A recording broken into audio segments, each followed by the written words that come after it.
Ladies and gentlemen, when a man has no one but God, he stands at the crossroads between defeat and destiny. Stripped of earthly support, companionship, and validation, he becomes a solitary figure walking through a world that seldom understands the quiet strength born from adversity. Solitude reveals true strength. When a man finds himself alone, separated from the comforts of company, the noise of advice, and the distraction of others' opinions, he is forced to confront the one person he has often avoided, himself. In the absence of external voices, he begins to hear the internal ones more clearly. At first they are conflicting, confused, clouded by past experiences and fears. But as the silence deepens, a pattern emerges. The noise gives way to clarity. What seemed like chaos becomes the beginning of discipline. What felt like loneliness reveals itself as preparation. In the quiet corners of his mind, he discovers thoughts that had been buried under the weight of everyday distractions. Ideas begin to surface. Patterns of belief start to break. The mind, once crowded, becomes a sanctuary for vision. In solitude, the man no longer performs for applause. He no longer adjusts his behavior to fit expectations or bend to social pressures. He begins to live not for impression, but for intention. With no one watching, he learns to act with integrity, not for recognition, but because it's who he is becoming. Strength, he realizes, is not found in the display of power, but in the discipline of character. Solitude strips away every false identity, every mask worn for acceptance, every compromise made for inclusion, and in that stripping it gives something greater authenticity. This authenticity becomes the bedrock of inner strength. When a man knows who he is without the influence of others, he becomes immovable. He cannot be swayed by trends, manipulated by fear, or seduced by approval. His decisions become clearer, his direction more certain.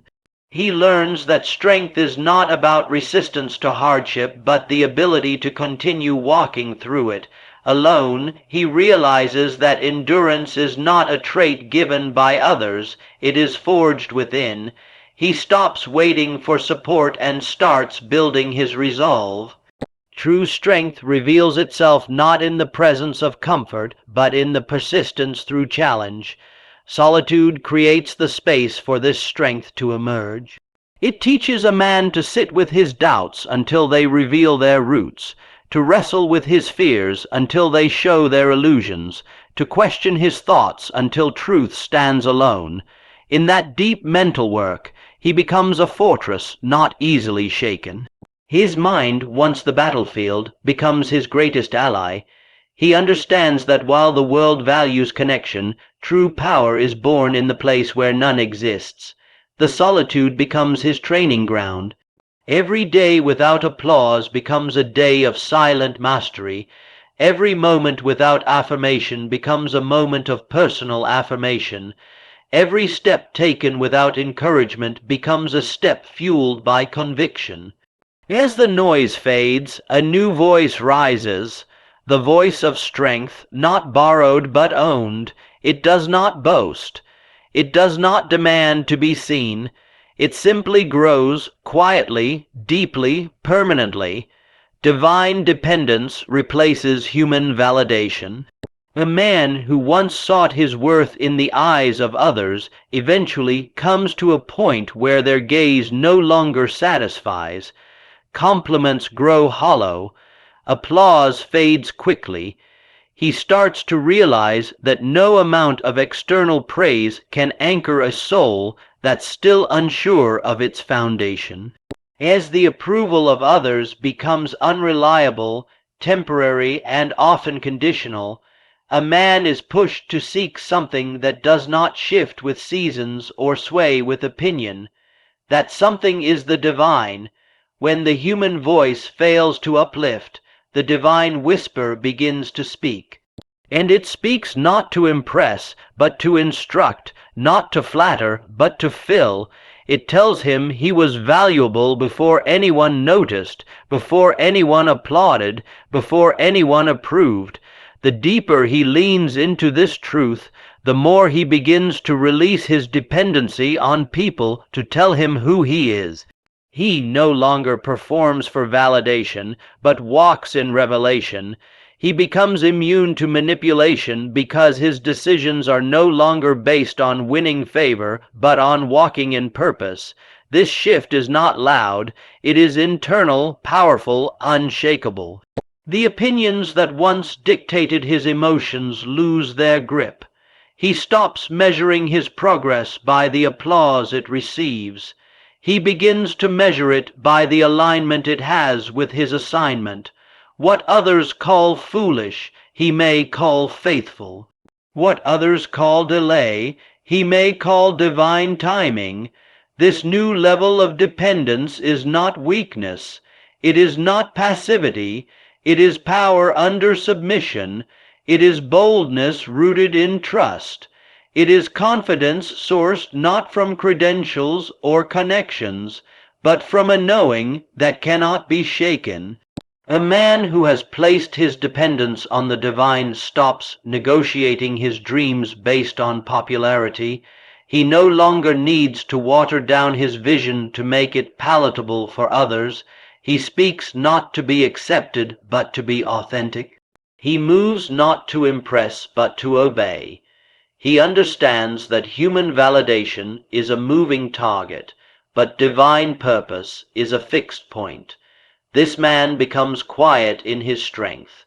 He does not need to be understood. He does not beg to be followed. He does not campaign for attention. He knows who sent him. He knows why he was sent. He knows that success defined by the world is often a distraction from significance defined by God. This inner alignment gives him clarity, stability, and stamina. While others chase recognition, he builds legacy. While others adjust to gain favor, he stands still and gains focus. He trusts that if it is divine, it cannot be denied. If it is divine, it does not need to be defended. If it is divine, it will carry the power to open doors that no man can shut. Dependence on the divine is not abandonment of responsibility. It is elevation of responsibility. It is a shift in source. It is trusting the invisible more than the visible. It is choosing substance over surface. It is walking away from what is familiar to pursue what is eternal. Pain becomes preparation, not punishment. When a man begins to walk through the fire of trials, disappointments, and personal loss, his first instinct may be to view the pain as something to escape. The natural mind sees discomfort as an enemy, something that must be eliminated or avoided. But the deeper truth is that pain is not always sent to destroy. Sometimes it is sent to develop. The pressure that breaks one man is the same pressure that builds another. It all depends on how the pain is interpreted and how the man decides to respond. Every painful moment carries within it the seed of preparation. Pain strips away illusion. It removes pretense. It reveals weakness not to shame, but to strengthen. It uncovers false identities so the true self can emerge.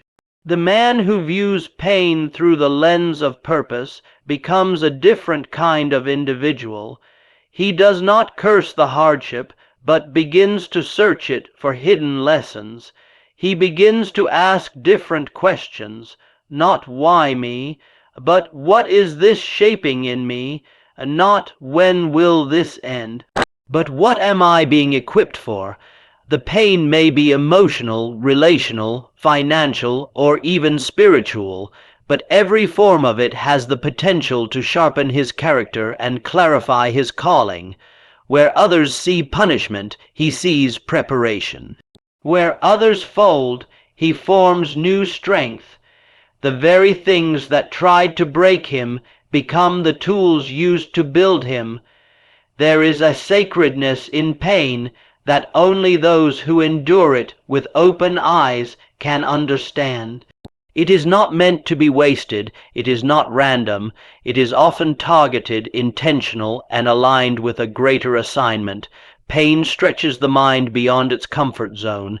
It exposes the limitations of control and forces a man to surrender to something higher. It reveals the cracks in the foundation so that they can be repaired before elevation occurs. It slows him down not to stop him, but to ground him so his next steps are taken with wisdom instead of haste. Pain becomes a teacher, not a tormentor. It begins to produce fruit in areas that had been barren: patience, resilience, discipline, empathy, focus. The man forged in pain develops a quiet authority. He does not speak from theory but from experience. He does not merely quote ideas, he embodies them. His words carry weight because they have passed through the furnace. His presence commands respect, not because of what he owns, but because of what he has overcome. The storms that once frightened him now fuel him. The setbacks that used to discourage now remind him of what he is capable of enduring. He becomes more dangerous to doubt, more immune to fear, more aligned with his purpose. This transformation is not immediate, it is often hidden. Pain does not always show its value in the moment, but in time it reveals itself as a process of refinement. The fire was not meant to burn him away, but to burn away what didn't belong. The struggle was not meant to defeat him, but to equip him for a level of influence and impact that comfort could never prepare him for. Isolation sharpens vision and purpose. When a man is removed from the noise, distractions, and expectations of others, he is given an unexpected gift, the opportunity to see with clarity. Isolation, though often feared and misunderstood, becomes a sacred space where vision is not only born but refined. In the absence of external input, the internal compass begins to recalibrate. Thoughts once drowned out by conversation and chaos now rise to the surface with piercing accuracy. The man no longer seeks the crowd's confirmation to believe what he knows deep within. Instead, he learns to trust his own intuition, his own convictions, and ultimately his divine assignment. This sharpening does not happen instantly. At first, isolation feels like abandonment. It feels like the world has turned its back, like progress has paused, like everything once familiar has suddenly gone silent. But in that silence, the man is positioned to hear what cannot be heard in busyness: the whisper of direction, the murmur of divine strategy, the clarity of unseen paths. What once seemed like a season of delay becomes a workshop of development. The stillness that once felt suffocating now becomes empowering. The man begins to see not only where he is going, but why he is going there. In isolation, vision is separated from vanity, purpose is divorced from popularity. The man is no longer intoxicated by trends or seduced by public opinion. He begins to ask deeper questions. What was I created to build? What am I called to change? What legacy must I leave behind? These are not surface-level questions that emerge from comfort. These are the questions that rise only in the silence of solitude, when there is no one to impress and nothing to prove. The man becomes a vessel for vision, not one designed by the world, but one downloaded through divine connection. As clarity increases, so does focus. The distractions that once consumed his time lose their grip.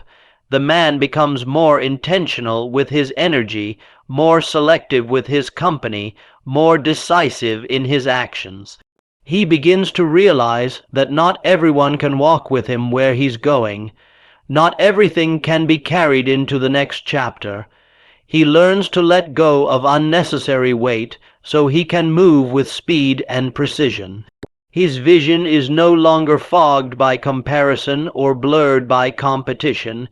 He understands that his journey is custom, designed, and that isolation is a necessary part of its formation. In the sharpening process, weaknesses are exposed not to discourage but to strengthen. The man becomes intimately aware of his limitations, and instead of being paralyzed by them, he prepares around them. He builds systems, habits, and disciplines that match the weight of his vision. Isolation creates the space for this kind of mastery. It strips away the fluff and leaves only what matters, and what matters is that the man now sees with purpose, plans with precision, and moves with unwavering intent. His time alone has not been wasted, it has been invested. It has trained his eyes to see what others miss and his spirit to sense what others ignore. Faith becomes the foundation for fearless action. When a man finds himself standing in the unknown, without a clear path, without a guaranteed outcome, it is not logic that sustains him, it is faith. This kind of faith is not blind optimism or wishful thinking. It is a deep inner conviction that there is more than what the eyes can see, more than what the hands can touch, more than what the mind can calculate. Faith is the fuel that ignites movement when everything around him says stand still. It is the invisible strength that whispers go when fear screams stop. A man who lives by faith becomes immune to paralysis. He does not require all the answers before he begins. He trusts that clarity will come as he walks. This faith is not formed in comfort. It is forged in crisis. It is developed in delay. It is tested in trials. And the more it is tested, the more unshakable it becomes. A man who has walked through darkness and still believes, who has faced rejection and still dreams, who has endured silence and still listens, becomes a man of dangerous faith. Not reckless faith, but rooted faith, not impulsive action, but intentional movement. He acts not out of desperation, but out of trust. He knows that some steps must be taken without full visibility. He understands that progress sometimes looks like obedience in the absence of validation. Fear may still knock at his door, but it no longer gets to answer his questions. Faith becomes his default lens. He begins to see obstacles as opportunities for revelation. He no longer waits for perfect timing. He moves because the prompting within him is louder than the doubt outside of him. His actions are no longer reactive. They are responsive to a higher call. He stops needing guarantees from people and starts relying on confirmation from the unseen. What others label as risk, he sees as alignment. What others call impossible, he sees as inevitable through faith. The power of this faith lies not in what it produces externally, but in what it shifts internally. It makes a man resilient. It makes him focused. It makes him dangerous to delay, distraction, and discouragement. He does not bow to the pressure of public opinion. He does not shrink in the presence of uncertainty. He moves with quiet confidence, knowing that faith is not about predicting the future, but partnering with it. Every time he chooses faith over fear, he reinforces a habit of action. Every time he steps forward without the full picture, he sharpens his sensitivity to divine direction. This kind of faith is not loud, but it is powerful. It does not always come with certainty, but it comes with assurance. It teaches the man to trust timing, to respect process, and to embrace the unknown as part of the journey. It makes him relentless in his pursuit, unwavering in his values, and unafraid of failing forward. Faith teaches him that movement itself is proof of belief, that action is the evidence of trust, and that boldness is not a personality trait. It is a spiritual decision. Rejection redirects toward divine alignment. When a man is rejected, by people, by opportunities, by systems he once trusted, it often feels like failure. The doors that close in his face, the hands that once welcomed him but now push him away, and the voices that once praised him but now ignore him, all create the illusion that he is unworthy or unqualified. But over time, if he continues to press forward and reflect with depth, he begins to realize that rejection is not an end but a redirection. It is the hand of providence guiding him away from what was never meant to hold him, shape him, or define him. The very moments that made him question his value are the ones that protect him from pathways that would have compromised his purpose. Rejection has a refining quality. It humbles the man, teaches him patience, and strips him of his need for constant approval. In that space of being unwanted, he finds out what he truly carries. He begins to see that not every room deserves his presence, not every opportunity aligns with his calling, and not every connection is meant to be sustained. What seems like subtraction is often divine pruning. The people who walk away, the positions he doesn't get, the plans that collapse, all become necessary parts of the process. They remove distractions. They clarify direction. They purify motives. Rejection becomes a sacred filter, separating what is temporary from what is eternal. The man who embraces this truth no longer takes rejection personally. He begins to see it strategically. He understands that something greater is always being orchestrated behind the scenes. Closed doors make space for the right ones to open. Delayed acceptance often means divine timing is still at work. Missed connections protect him from misaligned ones. What others call misfortune, he begins to interpret as mercy. His rejection is not about his value being diminished, but about his path being refined. It is not about exclusion. It is about elevation through divine selection. This understanding gives the man peace during seasons of silence. He no longer rushes to force outcomes. He no longer begs to be included. He waits not passively, but with intentional preparation. He sharpens his skills, strengthens his mind, and aligns his spirit with the direction he knows is calling him. The pain of being overlooked turns into the platform for growth. The places that said no prepare him for the places that will say yes with purpose and power. He learns to honor the rejection without bitterness, knowing that it played its role in shaping who he is becoming.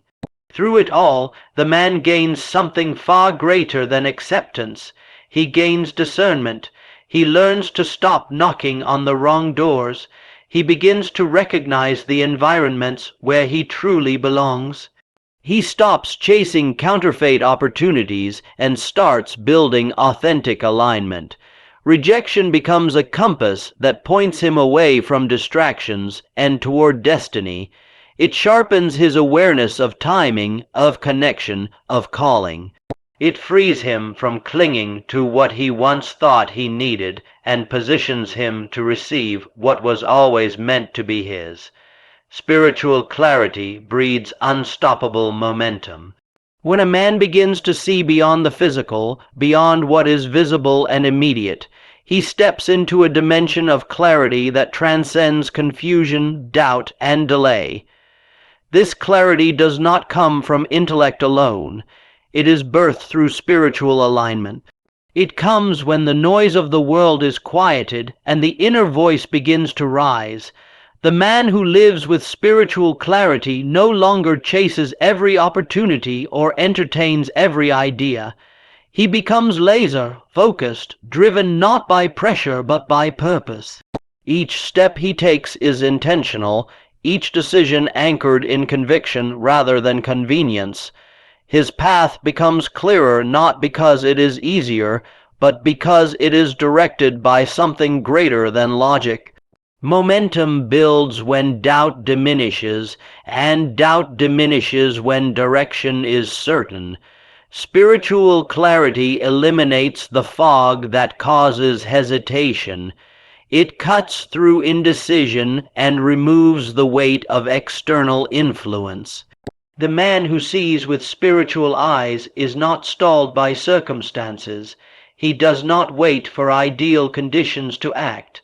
He is propelled forward by a sense of knowing, a quiet urgency that does not need constant reassurance.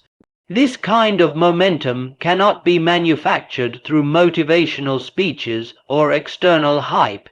It comes from within, from a source that is not swayed by trends or emotions. This man begins to operate with rhythm and flow. His actions align with a higher order. He is not in a hurry, but he is not stagnant. He moves with grace, with consistency, with an internal cadence that is unstoppable because it is uninterrupted by chaos. His focus becomes his power, while others are distracted by opinions, detoured by obstacles, or discouraged by delays. He keeps building, he keeps pressing forward. He understands that speed is not the goal, direction is. And because his direction is rooted in clarity, even his small steps compound into unstoppable progress. Clarity also produces confidence, not arrogance, but a deep assurance that he is walking the right path. This confidence frees him from the need to compete, to compare, or to prove anything to anyone. He is no longer addicted to applause or validation. He knows where he is going, and more importantly, he knows why. His clarity gives him a filter. Not every battle is his to fight. Not every opportunity is his to take. Not every relationship is meant to be pursued. He saves his energy for what matters most. He becomes more efficient, more disciplined, more dangerous to delay. The world around him may still be chaotic, but he carries calm within. He makes decisions quickly and acts without hesitation because his vision is not clouded by fear. He has already settled within himself what matters, who he is, and where he's headed. That settled spirit is what creates momentum that cannot be stopped. His movements are not reactive but strategic. His growth is not explosive but sustainable. He no longer needs constant course correction because his clarity keeps him aligned. And when alignment is maintained, momentum becomes inevitable.